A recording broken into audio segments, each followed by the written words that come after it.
नमस्कार प्यारे मित्रों, मैं आपका अमृतेश आपके अपने YouTube चैनल अमृत एकेडमी में हार्दिक स्वागत करता हूं। दोस्तों, हम लोग संयुक्त राष्ट्र संघ पार्ट 1 को पढ़े हैं। उसमें संयुक्त राष्ट्र संघ के विषय में कितने देश हैं, कब बना था, कैसे बना था, उसका क्या काम है, उसको हम लोगों ने बहुत ही बखूबी और बहुत ही अच्छे तरीके से पढ़ा है। आज हम लोग संयुक्त राष्ट्र संघ का जो पार्ट 2 है, इस वीडियो में संयुक्त राष्ट्र संघ के 6 प्रमुख अंग है उसी के विषय में और उसके कार्यों के विषय में पढ़ रहे हैं। तो दोस्तों, आपका जो ये पार्ट है ये तभी समझ में आएगा क्योंकि जब आप इसके पहले वाला जो हुआ था ये पार्ट 1 वीडियो को अगर अच्छी तरह से देखे होंगे। अगर आप नहीं देखे हैं तो आप उस वीडियो को देखें, उसके बाद ये इसका 2nd पार्ट बहुत अच्छी तरीके से समझ में आएगा। तो दोस्तों, हम लोगों ने बताया था कि यूएनओ एक दुनिया की सबसे प्रमुख संस्थाओं में एक है। ऐसा कहा जाए कि सबसे बड़ी संस्था है। ऐसे यूएनओ की स्थापना 24 अक्टूबर 1945 में हुई थी। न्यूयॉर्क में इसका मुख्यालय है और वर्तमान में इसमें कुल 193 देश हैं। कुल भाषाएं की बात की जाए तो 6 भाषाएं चलती हैं, जिसको हम एक ट्रिक वे में सरफेस नाम दिया था। सरफेस जो 6 लेटर है वो 6 भाषा को सूचित कर रहा है। इसके अलावा इनके कार्यों के विषय में भी पढ़ा था। आज हम लोग जो पढ़ रहे हैं पार्ट 2 में वो है यूएनओ के अंग। और अगर आपसे पूछा जाए यूएनओ के अंग को इंग्लिश में हम लोग पार्ट्स कहते हैं, यानी पार्ट्स ऑफ यूएनओ। और यूएनओ के कितने पार्ट्स होंगे तो याद रखेंगे दोस्तों, यूएनओ के 6 पार्ट्स हैं। वो कौन कौन से 6 पार्ट्स हैं तो एक हो जाएगा महासभा, जिसको इंग्लिश में जनरल असेंबली कहते हैं। दूसरा है सुरक्षा परिषद, उसे हम लोग सिक्योरिटी काउंसिल कहते हैं। तीसरा अंग है आर्थिक एवं सामाजिक परिषद, यानी इकोनॉमिक एंड सोशल काउंसिल। चौथा जो इसका प्रमुख अंग है न्यास परिषद, या इसी को प्रन्यास परिषद कहीं कहीं लिख दिया जाता है, और इसी को इंग्लिश में ट्रस्टीशिप काउंसिल भी कहते हैं। 5वां जो अंग है सचिवालय और सेक्रेटरिएट इसे इंग्लिश में कहा जाता है। और 6ठा जो सबसे प्रमुख अंग होगा वो है अंतर्राष्ट्रीय न्यायालय, यानी इंटरनेशनल कोर्ट ऑफ जस्टिस। यही 6 अंग के विषय में हम लोग इस पार्ट में पढ़ने जा रहे हैं, जिसमें दोस्तों सबसे जो पहला है आपका महासभा। इसका क्या रोल है तो महासभा जो अंग है, हमेशा रखिएगा दोस्तों याद, महासभा यूएनओ का यानी संयुक्त राष्ट्र संघ का सबसे प्रमुख अंग में एक माना गया है। ये जो महासभा है ये 6 अंग, ये जो पार्ट बताए हैं, ये 6 अंग में महासभा ही एक ऐसा अंग है जिसमें यूएनओ के सभी सदस्य देश शामिल हैं और उन सभी को मताधिकार का अधिकार प्राप्त है, यानी मत देने का अधिकार है। तो आपका एक क्वेश्चन हो गया कि यूएनओ में कुल कितने अंग हैं तो 6 अंग हैं, यही 6 रखेंगे ध्यान। यूएनओ का वो कौन सा अंग है जिसमें सभी राष्ट्र के प्रतिनिधि या सदस्य उसमें शामिल होते हैं तो रखेंगे ध्यान, वो होगा केवल कौन तो महासभा होगा। दूसरा क्वेश्चन है कि कौन सा ऐसा अंग है जिसमें सभी राष्ट्र देशों को मताधिकार का प्राप्त है, वो भी आंसर हो जाएगा महासभा। तीसरा और सबसे इंपॉर्टेंट, इसी महासभा को विश्व का लघु संसद भी कहा जाता है। विश्व का लघु संसद किसे कहते हैं तो महासभा को क्यों कहते हैं, इसलिए क्योंकि ये जो महासभा है पूरे दुनिया में जो कानून नियम ये सब जो चलते हैं या बनते हैं उसी को बनाना महासभा का काम है। अगला रखेंगे दोस्तों ध्यान, महासभा में जो राष्ट्र या जो सदस्य देश शामिल हैं वो प्रत्येक राष्ट्र जो है वो ज़्यादा से ज़्यादा 5 सदस्य को ही इसमें प्रतिनिधि के रूप में भेज सकते हैं, इसको भी ध्यान रखेंगे। तो क्वेश्चन आएगा महासभा किसे विश्व का लघु संसद कहते हैं तो महासभा को। दूसरा, महासभा की जो बैठक होती है उसी को हम लोग अधिवेशन हम लिखे हैं। तो महासभा की जो अधिवेशन है वो वर्ष में कम से कम एक बार होना आवश्यक है, यानी महासभा की बैठक एक वर्ष में कम से कम निश्चित होती है। अब वो बैठक कहाँ होगी और कब होगी तो अधिवेशन सामान्यतः सितंबर में होती है और कहाँ पर तो न्यूयॉर्क में, यानी एक वर्ष में महासभा का अधिवेशन कम से कम कितनी बार होना आवश्यक है? तो एक बार। सामान्यतः जो यह अधिवेशन है महासभा की वो कहाँ होती है? तो सितंबर में न्यूयॉर्क में होती है। ऐसे इसका जो नियमित जो सत्र है यानी रेगुलर जो सेशन है वो रेगुलर सेशन का समय इसमें माना गया है सितंबर जो महीना है के तीसरे मंगलवार से। यानी महासभा का नियमित सत्र सितंबर माह के तीसरे मंगलवार से शुरू होती है और कब तक चलता है? तो मिडल ऑफ दिसंबर यानी दिसंबर के मध्य तक। यानी दो तरह का क्वेश्चन हो गया। एक है महासभा का अधिवेशन कम से कम कितना होना चाहिए एक वर्ष में? तो एक बार। सामान्यतः इसका अधिवेशन सितंबर में ही होता है। कहाँ पर? तो न्यूयॉर्क में। इसका जो नियमित जो सत्र है वो कब शुरू होती है और कब तक चलता है? तो सितंबर माह के तीसरे मंगलवार से लेकर दिसंबर के मध्य तक इसका जो सत्र है इसका समय माना गया है। अगला है, यह जो नियमित सत्र जब चलता है तो इसकी शुरुआत पर कुछ सदस्यों का चुनाव होता है। यानी हर साल जो है इसका एक साल में यानी प्रत्येक वर्ष इसका सदस्य का बदलाव होता है। नए सदस्य चुना सकते हैं या वही को फिर से रिन्यूअल किया जा सकता है, लेकिन सदस्यों का चुनाव प्रत्येक नियमित सत्र पर होता है। नियमित सत्र का मतलब हो गया हर साल जो रेगुलर जो सेशन चल रहा है उसका। तो क्वेश्चन आएगा जो नए सत्र में जो चुनाव में जो सदस्य चुनाते हैं वो टोटल कितने? तो 29 सदस्य चुनाते हैं। यह 29 सदस्य में से एक होता है अध्यक्ष, 21 होता है उपाध्यक्ष और 7 होते हैं मुख्य समिति के अध्यक्ष। यानी इसको रखिएगा ध्यान, नियमित सत्र में कितने सदस्यों का चुनाव होता है? तो टोटल 29, जिसमें एक होंगे अध्यक्ष, 21 होंगे उपाध्यक्ष और 7 होंगे मुख्य समिति के अध्यक्ष। ये चीज़ को आप माइंड में कब रखेंगे। अब है यह महासभा का क्या काम है, यह किस तरह से काम करती है या इसको बनाने का उद्देश्य क्या रहा होगा। तो कार्य पूछे या उद्देश्य पूछे, रखिएगा ध्यान। सबसे पहले हमने लिखा है महासचिव की नियुक्ति। यह महासचिव भी एक बहुत बड़ा पद है जो महासभा का यूएनओ का माना गया है। ऐसे महासचिव जो होते हैं वो इसी में एक अंग है सचिवालय, इसी सचिवालय का प्रधान होता है। लेकिन प्रतिदिन का काम वो यही महासचिव ही देखता है।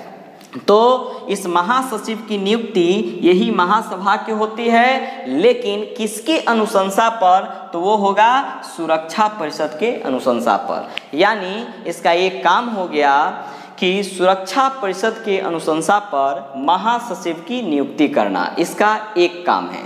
दूसरा जो काम है सुरक्षा परिषद के 10 अस्थायी सदस्य का चुनाव करना। यानी ये जब हम इसके जस्ट बात बताने वाले हैं सुरक्षा परिषद में, इसमें कुल 15 सदस्य होते हैं, जिसमें 5 जो सदस्य है वो अस्थायी होते हैं यानी परमानेंट होते हैं, और 10 जो है वो प्रत्येक 2 साल पर चुनाता है। और वही चुनता कौन है? 10 अस्थायी सदस्य, तो वो महासभा चुनेगा। इसका एक ये काम हो गया। इसका तीसरा जो काम है नए राष्ट्र को सदस्यता प्रदान करना। यानी अगर यूएनओ में कोई भी सदस्य देश या कोई भी जो देश है, राष्ट्र है, अगर शामिल होना चाहता है तो वो महासभा ही उसे शामिल करेगा।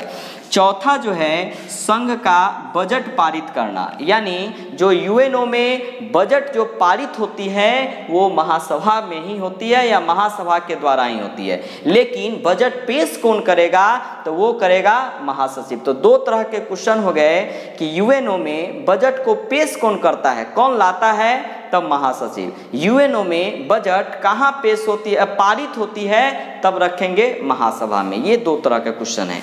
और लास्ट है इसका काम अंतर्राष्ट्रीय न्यायालय में न्यायाधीशों की नियुक्ति करना। इसका एक जो अंग है छठा अंतर्राष्ट्रीय न्यायालय, इसमें जो न्यायाधीश होंगे इसमें कुल न्यायाधीशों की संख्या 15 होती है और ये सभी न्यायाधीशों की नियुक्ति महासभा के द्वारा होती है। तो ये हो गया आपका एक टॉपिक अंग जिसका नाम था महासभा। अब हम लोग सुरक्षा परिषद के विषय में पढ़ रहे हैं। दोस्तों दूसरा जो हम लोग का अंग है वो है सुरक्षा परिषद। आखिर यह क्या काम है इसका?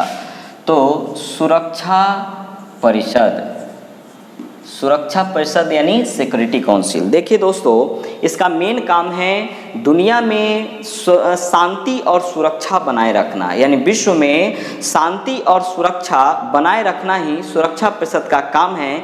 इसलिए इस सुरक्षा परिषद को एक नाम दिया गया है, इसका नाम क्या है? दुनिया का पुलिसमैन। दुनिया का पुलिसमैन। यानी आपसे अगर पूछा जाए यूएनओ की कौन सी ऐसी संस्था है जिसे दुनिया का पुलिसमैन कहते हैं, तो सुरक्षा परिषद। या पूछा जाए किसको विश्व का पुलिसमैन कहा जाता है, तो वो भी होगा सुरक्षा परिषद। सुरक्षा परिषद का क्या काम है? तो इसका काम हो गया विश्व में शांति और सुरक्षा बनाए रखना। अब यह इम्पोर्टेंट सेक्टर है। इम्पोर्टेंट सेक्टर इसलिए इसमें अब जो बताने जा रहे हैं ये हमेशा रिपीट करता है। पूछा जाएगा सुरक्षा परिषद में कुल कितने सदस्य देश होते हैं, यानी सुरक्षा परिषद में सदस्यों की संख्या कितनी है, तब रखेंगे ध्यान 15। सीधा पूछा जा रहा है सुरक्षा परिषद में कितने सदस्य होते हैं, तो 15। अब इस 15 में से 2 पार्ट कर रहे हैं दोस्तों, यानी सीधे पूछे कितने सदस्य, तो 15। इस 15 में से 5 और एक मिनट सॉरी, एक हो गया अस्थाई सदस्य और दूसरा हो गया अस्थाई सदस्य। अस्थाई और अस्थाई सदस्य, यानी कुल जो मेंबर हो गए 15। इस 15 में से परमानेंट कितने हैं, टेम्पोररी कितने हैं? तो याद रखिएगा परमानेंट यानी अस्थाई सदस्य हो गए 5, अस्थाई हो गए 10। यही सबसे इंपॉर्टेंट है, हमेशा लोग इसमें फंसते भी हैं बार बार, इसलिए इसको याद रखेंगे निश्चित। सुरक्षा परिषद में कितने सदस्य देश हैं, तो 15। सुरक्षा परिषद में अस्थाई कितने हैं, अस्थाई तब 10, अस्थाई कितने हैं 5। अब यहाँ पर ये जो क्वेश्चन आएगा 5 जो अस्थाई जो है वो कौन कौन है, तो ये हमेशा पूछता है, इसलिए क्योंकि जब तक सुरक्षा परिषद रहेगा तब तक यह 5 देश रहेगा इसमें अस्थाई के रूप में, इसलिए ये 5 पूछेगा, कभी यह हटने वाला नहीं है जब तक यह काउंसिल रहेगा। अब कौन कौन से हैं इस सुरक्षा परिषद में जो अस्थाई देश हैं, तो इसका भी एक ट्रिक बता देते हैं, उसे आप ध्यान रखिएगा। क्या लिखे हैं? फ्रेश जो है 5 लेटर 5 देश को डिनोट कर रहा है। एफ जो होगा यह फ्रांस को सूचित कर रहा है, ए जो है रूस को सूचित कर रहा है, ए अमेरिका को सूचित कर रहा है, सी चाइना को सूचित कर रहा है और ई इंग्लैंड यानी ब्रिटेन को सूचित कर रहा है। इसको भूलेंगे नहीं, यानी 5 में से ये हमेशा पूछता है छांटने के लिए कि सुरक्षा परिषद में इनमें से कौन से सदस्य देश नहीं है। ये फ्रेश रखिएगा कि फ्रेश जो होगा यानी ये जो 5 लेटर वाले जो 5 देश है यही इसमें सदस्य देश हैं। कौन कौन? तो फ्रांस, रूस, अमेरिका, चीन और ब्रिटेन। अब बाकी अनफ्रेश सब अस्थाई में चल जाएगा। ये ट्रिक नहीं, केवल समझाए हैं, यानी फ्रेश एन्ने अनफ्रेश एन्ने। अब ये जो होगा ये तो परमानेंट है, लेकिन ये जो अस्थाई जो सदस्य देश होते हैं 10, यही इसी 10 की चुनाव होती है वो महासभा के 2/3 सदस्यों के बहुमत के द्वारा होती है। और ये सभी जो सदस्य होंगे 10 का 10, इसका कार्यकाल 2 वर्षों का होता है। यानी आपसे पूछा जाए सुरक्षा परिषद में जो अस्थाई सदस्य देश होते हैं उसके चुनाव कितने वर्षों के लिए होती है, तो 10 वर्षों के लिए। इसकी चुनाव कौन करता है, तो महासभा करता है। और कितने सदस्यों द्वारा, तो अपने 2/3 सदस्यों के द्वारा। ये 2 साल के लिए, ये तो परमानेंट है, ये रखेंगे माइंड में कब। एक और अब है क्वेश्चन, ये जो अस्थाई देश है 5, इसी को एक पावर दिया गया है जिसका नाम है वीटो शक्ति। वीटो शक्ति केवल इसी 5 देश को प्राप्त है। यह वीटो शक्ति का प्रयोग यह 5 देश किसी भी मुद्दे को रोकने के लिए या किसी भी मुद्दे का समर्थन करने के लिए या किसी भी कोई भी अगर संघ से रिलेटेड अगर काम हो रहा है तो उसमें अपना कार्रवाई को सुनिश्चित करने के लिए वीटो शक्ति का प्रयोग सदस्य देश के द्वारा होता है। अब आता है क्वेश्चन, इस वीटो का प्रयोग करने वाला पहला देश कौन है? नहीं, तो वीटो शक्ति का प्रथम बार प्रयोग अमेरिका ने किया था। ये क्वेश्चन रखेंगे ध्यान। यानी सुरक्षा परिषद में वीटो का पहली बार प्रयोग किस देश ने किया था? तो अमेरिका ने यह जो प्रयोग किया था कब? तो 1971 में। और किसके विरोध? तो रोडेशिया के प्रश्न पर। इसको भी रखेंगे ध्यान, यानी रोडेशिया जो देश था उसी का किसी तरह का प्रश्न था, उसी रोडेशिया के प्रश्न पर पहली बार इसने विरोध किया, यही वीटो का प्रयोग हुआ। तो क्वेश्चन हो गया, वीटो का प्रयोग करने वाला पहला देश अमेरिका कब किया? 1971 में। किसके प्रश्न पर या किसके विरोध? तो ये हो जाएगा रोडेशिया के विरोध में। दूसरा रखिएगा दोस्तों ध्यान, इसके बाद किसने किया है? तो इसके बाद चीन ने किया था वीटो का प्रयोग 1972 में। और ये जो किया था बांग्लादेश का संघ में विरोध कर मतलब प्रवेश पर रोक लगाने पर। जो बांग्लादेश यूएनओ में शामिल हुआ था उसी होने वाला था 1972 में, उसी समय चीन ने इसका विरोध किया। और यही जो है संघ में प्रवेश का चीन के द्वारा ही विरोध किया गया है। तो क्वेश्चन होगा, चीन ने वीटो का प्रयोग पहली बार कब किया? 1972 में। चीन ने ये जो वीटो का शक्ति का प्रयोग किया था किसके विरुद्ध? तो बांग्लादेश का संघ में प्रवेश पर रोक लगाने के लिए इसने प्रयोग किया था। और लास्ट है इसमें, वीटो का सबसे ज्यादा बार प्रयोग करने वाला देश कौन है? मैक्सिमम टाइम वीटो का प्रयोग करने वाला जो देश होगा उसका नाम है रूस, सोवियत संघ। और कितनी बार? तो 3 टाइम्स, यानी 3 बार। इसको भी आप ध्यान में रखेंगे। ये है आपका सेकेंड अंक। अब हम लोग तीसरे अंक पर आते हैं जिसका नाम है आर्थिक एवं सामाजिक परिषद। अब तीसरा है दोस्तों आर्थिक एवं सामाजिक परिषद। आर्थिक एवं सामाजिक परिषद जो तीसरा अंग है इसका। अब ये जो अंग है आर्थिक एवं सामाजिक परिषद एक अस्थाई संस्था के रूप में जानी जाती है। अस्थाई संस्था जो कभी विघटित नहीं होती है। इसके जो सदस्य हैं, टोटल जो सदस्य होते हैं इसमें 54 सदस्य होते हैं जो 3 वर्ष के लिए चुने जाते हैं, यानी 3 साल के लिए टोटल सदस्य चुने जाते हैं। कौन चुनेगा? तो इन सभी सदस्यों का जो चुनाव है वो महासभा के द्वारा होती है। दूसरा रखिएगा ध्यान, ये जो है प्रत्येक मतलब 1 वर्ष में इसके जो सदस्य हैं प्रत्येक 1 वर्ष में 1/3 सदस्य जो है से इसका रिटायर भी होता है। इसको भी ध्यान में रखेंगे। दूसरा है, अभी इसमें 54 सदस्य है, ठीक है, लेकिन गठन के समय यानी 1945 में इसमें कुल सदस्य कितने थे? तो गठन के समय इसमें सदस्यों की संख्या 18 थी, जो 1966 में बढ़कर 27 हो गई और 1973 से यह 54 है। यानी अभी इसमें 54 सदस्य है, शुरू में 18 था, 66 में 27 हो गया और 1973 से 54 सदस्य हो गए। इसका जो अधिवेशन है, इसकी अधिवेशन 1 वर्ष में 2 बार होती है, यानी इसकी बैठक जो है 1 वर्ष में 2 बार होती है। ये 2 बार, एक अप्रैल में होगा, दूसरा जुलाई में। अप्रैल में इसकी बैठक न्यूयॉर्क में होती है और जुलाई में इसकी बैठक जेनेवा में होती है। तीसरा, इसका जो पहला जो अधिवेशन है यानी बैठक 1946 में हुआ था। और सबसे इम्पोर्टेंट, ये जो पहली जो बैठक हुई थी 1946 में, इसके पहले अध्यक्ष के रूप में भारत के ही व्यक्ति चुने गए थे। और उनका नाम क्या होगा? तो उनका नाम है रामास्वामी मुदालिया। यह कहाँ के हैं? तो भारत के हैं। यानी पूछा जाए आर्थिक और सामाजिक परिषद की पहली बैठक कब हुई थी? तो 1946 में। इसके पहले अध्यक्ष कौन देश मतलब किस देश से चुने गए थे? तो भारत के। और उनका नाम क्या है? तो रामास्वामी मुदालिया। इसको भी ध्यान रखेंगे। और इसका जो मेन काम है वो युद्ध और शस्त्र की राजनीति को छोड़कर जितने भी विषय हैं उस सभी पर अपना सुझाव दे सकती है, उस पर कानून बना सकती है, वही इसका काम होगा। अगला जो होगा आपका इसके बाद अंग, उसका नाम है प्रन्यास परिषद। अगला जो आपका अंग है वो है न्यास परिषद। ये भी एक महत्वपूर्ण अंग है। न्यास का मतलब ही होता है अमानत।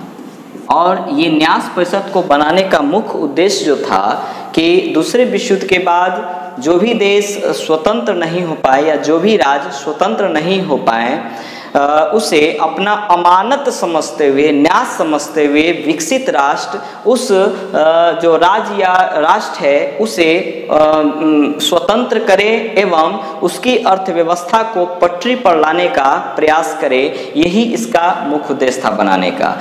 इसके अंतर्गत कुल जो देश थे वो 12 थे, जिस 12 में से यानी कि सदस्य देश हो गए, यानी प्रन्यास परिषद जो बनाया गया था उसमें कितने देश सदस्य थे, तो 12 थे। 12 में से 4 जो थे वो प्रबंधनकर्ता के रूप में थे, यानी कि मैनेजमेंट करने के लिए इसका चुनाव होता है। 3 जो थे संयुक्त राष्ट्र संघ के जो सुरक्षा परिषद होता है, सुरक्षा परिषद उसी का अस्थायी सदस्य थे, जिसमें चीन, फ्रांस और रूस है।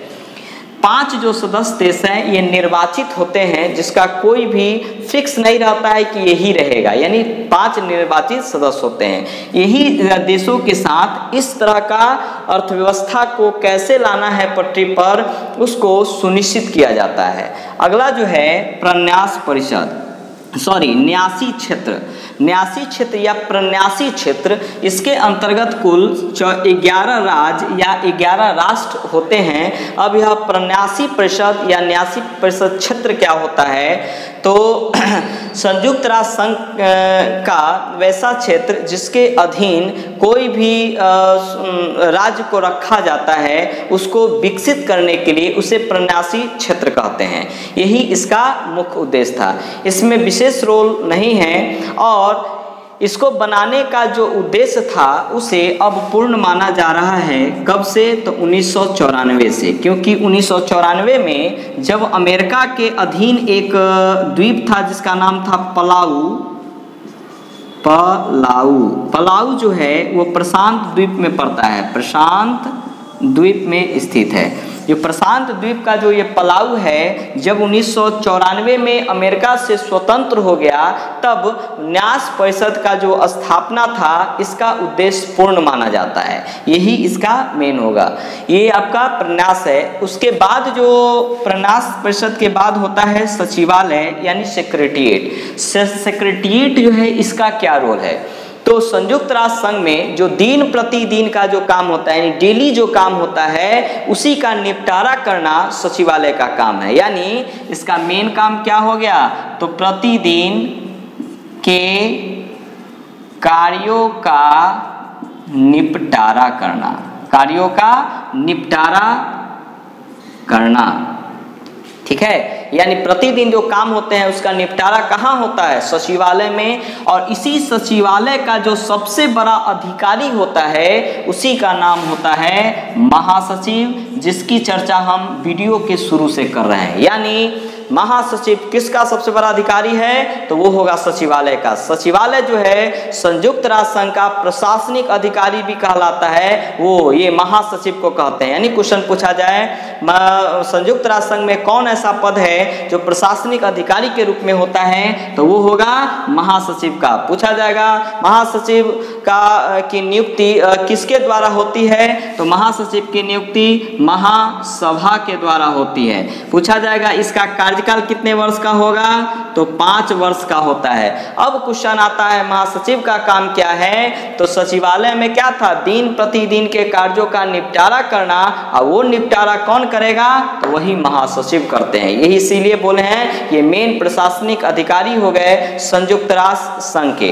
दूसरा, इसी महासचिव से पूछा जाएगा कि आपसे कि संयुक्त राष्ट्र संघ या यूएनओ के प्रथम कौन थे, यानी यूएनओ के प्रथम महासचिव कौन थे। प्रथम तो पहला रखेंगे ध्यान, महासचिव त्रिगवेली थे, त्रिगवेली, और ये कहाँ के, नॉर्वे देश के, और ये 1946 से लेकर 52 तक रहे थे। तो यहाँ क्वेश्चन होगा त्रिगवेली किस देश के हैं, नॉर्वे के। त्रिगवेली महासचिव के रूप में कब तक रहे हैं, तो 1946 से 52 तक। और संयुक्त राष्ट्र संघ के पहले महासचिव कौन है, तो त्रिगवेली। इसी में पूछा जाएगा वर्तमान में कैमे महासचिव हैं, तो 9वें महासचिव हैं। उनका नाम क्या है, तो एंटोनियो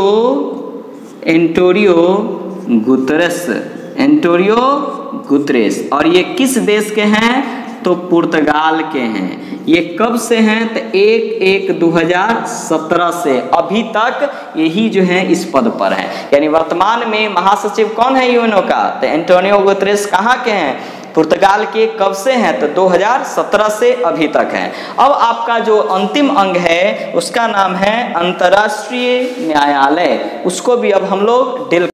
और लास्ट आपका ये जो यूएनओ का अंग है उसका नाम है अंतर्राष्ट्रीय न्यायालय, इंटरनेशनल कोर्ट ऑफ जस्टिस। अब यह क्या है? ये जो अंतर्राष्ट्रीय न्यायालय है इसका मेन काम है किसी दो या दो से अधिक देशों के बीच अगर किसी तरह का विवाद होता है तो उसी का निपटारा करना अंतर्राष्ट्रीय न्यायालय का काम है, किसी तरह का अगर विवाद हो तो। अब यह जो न्यायालय है ये इसकी स्थापना कब हुई थी? 1945 में, लेकिन इसमें कार्य जो है कब आरंभ हुआ? तो 1946 में। इसलिए बहुत सारे लोगों को कन्फ्यूजन होता है, बहुत सारे लोग स्थापना 1946 मार देते हैं, लेकिन यह बिल्कुल गलत होगा दोस्तों। स्थापना पूछे तो 1945 में, लेकिन इसमें कार्य कब प्रारंभ हो गया? तो 1946 में। इसका मुख्यालय कहाँ है, यानी हेडक्वार्टर कहाँ है? तो इसका हेडक्वार्टर है द हेग में, और द हेग कहाँ है? तो नीदरलैंड में स्थित है। ये भी चीज आप याद में रखिएगा। अगला है, इस अंतर्राष्ट्रीय न्यायालय में कुल अनुच्छेद, यानी यहाँ भी संविधान होगा तो उसमें कुल कितने आर्टिकल हैं? तो 70 आर्टिकल उसमें बनाए गए हैं। यह जो न्यायालय है इसमें भाषा जो के रूप में यानी दो भाषा का यूज किया जाता है, एक है अंग्रेजी यानी इंग्लिश और दूसरा फ्रेंच का यूज किया जाता है। यानी अंतर्राष्ट्रीय न्यायालय की कार्यकारी भाषा कितने हैं? दो, अंग्रेजी और फ्रेंच हो जाएगा, इसको भी ध्यान रखेंगे। अगला है, अंतर्राष्ट्रीय न्यायालय में कुल कितने न्यायाधीश होते हैं? तो अंतर्राष्ट्रीय न्यायालय में न्यायाधीशों की संख्या 15 होती है, और ये जो 15 न्यायाधीश होंगे ये अलग अलग देश से चुने जाते हैं। एक देश से दो न्यायाधीश नहीं हो सकते हैं, इसको बिल्कुल याद रखिएगा। अंतर्राष्ट्रीय न्यायालय में कितने न्यायाधीश? 15 जो न्यायाधीश होंगे वो एक देश से एक से अधिक नहीं हो सकते हैं, यानी अलग अलग देश से 15 न्यायाधीश इसमें होते हैं। अब ये जो 15 न्यायाधीश हैं इसका कार्यकाल कितने दिन का होगा? यानी पूछा जाए अंतर्राष्ट्रीय न्यायालय के न्यायाधीशों का कार्यकाल 15 जो न्यायाधीश हैं उन सभी का कार्यकाल होता है 9 वर्ष का, यानी एक का 9, ये नहीं कि 15 का 9, ये नहीं रखिएगा ध्यान में। अगला है, ये जो 15 न्यायाधीश हैं इसमें से अध्यक्ष और उपाध्यक्ष का चुनाव जो होता है, यानी एक अध्यक्ष और एक उपाध्यक्ष बनते हैं, यानी 15 में से 13 हो गया न्यायाधीश, एक अध्यक्ष बनेगा एक उपाध्यक्ष बनेगा। और ये सभी जो अध्यक्ष या उपाध्यक्ष अगर कोई चुनाता है तो उसका कार्यकाल कितने दिन? तो 3 वर्ष का होगा। यानी दो तरीके से इसमें पूछेगा, अंतर्राष्ट्रीय न्यायालय में न्यायाधीशों का कार्यकाल, तब ये मारेंगे आंसर 3 वर्ष। अंतर्राष्ट्रीय न्यायालय में अध्यक्ष का कार्यकाल तब 3 साल, उपाध्यक्ष का कार्यकाल 3 साल। यानी अगर आपसे इसको हम दूसरी भाषा में समझाते हैं कि अगर कोई व्यक्ति मान लीजिए कि न्यायाधीश चुना गया अंतर्राष्ट्रीय न्यायालय में तो वो रहेगा 9 साल। जैसे हम समझा रहे हैं, जैसे कोई व्यक्ति 9 वर्षों के लिए न्यायाधीश चुना गया और जैसे वो न्यायाधीश चुनाया उसका भाग्य साथ दिया, या जैसे कहिए वो अध्यक्ष भी चुना गया या उपाध्यक्ष, दोनों में से किसी पद पर। अब बताइए कि अब अध्यक्ष चुनाया तो कितने वर्ष रहेगा? तो 3 साल। यानी 9 साल तो उसको रहना है न्यायाधीश, इसमें 3 साल रहेगा अध्यक्ष के रूप में, अब बाकी जो 6 साल बच गया वो जनरल न्यायाधीश के रूप में। ये नहीं कि 3 साल रहेगा उसके बाद हट नहीं जाएगा, ये भी रखिएगा ध्यान। यानी 3 साल अध्यक्ष, उसके बाद मतलब जो जनरल न्यायाधीश होते हैं। दूसरा, अंतर्राष्ट्रीय न्यायालय में जो न्यायाधीश होते हैं एक व्यक्ति एक से अधिक बार भी चुना सकता है। ये नहीं कि एक बार हटा तो नहीं चुनाएगा, ऐसा नहीं है, वो बिल्कुल चुनाएगा। एक व्यक्ति मोर देन 1 टाइम भी चुना सकता है। अगला टर्म है, अभी तक कितने, अच्छा 1 मिनट, इसको बताने के पहले एक टर्म और हम बता रहे हैं। अंतर्राष्ट्रीय न्यायालय में जो कार्यवाही होती है, जो बैठक होती है, उसका कोरम जो है वो 9 न्यायाधीश रखा गया है। 9 न्यायाधीश होना अनिवार्य है। यानी कि अगर जो बैठक की प्रारंभ तभी होगी जब 15 न्यायाधीश में से 9 न्यायाधीश उपस्थित हो, उसी को कोरम कहा जाता है। अभी तक कितने ऐसे भारतीय हैं जो अंतर्राष्ट्रीय न्यायालय में न्यायाधीश चुने जा सके हैं? तो अभी तक टोटल 4 गो है, जिसमें है श्याम बेनेगल रामाराव, इनका समय 1952 से 53 रहा है। दूसरा है नागेंद्र सिंह 1973 से 1988 तक। तीसरा है रघुनंदन स्वरूप पाठक 1989 से 91, और चौथा है दलवीर सिंह भंडारी 2012 से अभी तक। अब इसमें रखेंगे ध्यान, ऐसे क्वेश्चन पूछा जाए अंतर्राष्ट्रीय न्यायालय में कुल कितने भारतीय न्यायाधीश बन चुके हैं? तो 4। दूसरा, अंतर्राष्ट्रीय न्यायालय में न्यायाधीश बनने वाले पहले भारतीय, तब आंसर रखेंगे बेनेगल रामाराव, ये है प्रथम भारतीय। दूसरा पूछा जाएगा, अंतर्राष्ट्रीय न्यायालय में अध्यक्ष बनने वाले पहले व्यक्ति, तब आंसर रखेंगे नागेंद्र सिंह। अध्यक्ष कब से कब तक? 1985 से 88। या पूछा जाए अंतर्राष्ट्रीय न्यायालय में उपाध्यक्ष बनने वाले पहले भारतीय, तब भी होगा नागेंद्र सिंह, और उपाध्यक्ष का समय है 1976 से 89। यानी हम सीधे इसको राउंड फिगर में बता रहे हैं, पहला न्यायाधीश जो भारत का है और अंतर्राष्ट्रीय न्यायालय में बना है, तब ये मारेंगे। लेकिन वही अध्यक्ष पूछे कि पहला अध्यक्ष के रूप में कौन भारतीय चुनाया, तब रखेंगे नागेंद्र सिंह। यही आपका है यूएनओ का 6 पार्ट। आप इससे बार बार देखेंगे और निश्चित रूप से आपको सफलता मिलेगी। और अगर आपको यह वीडियो अच्छा लगे तो लाइक करें, सब्सक्राइब करें और मैक्सिमम लोगों के बीच शेयर करें। तब तक के लिए धन्यवाद।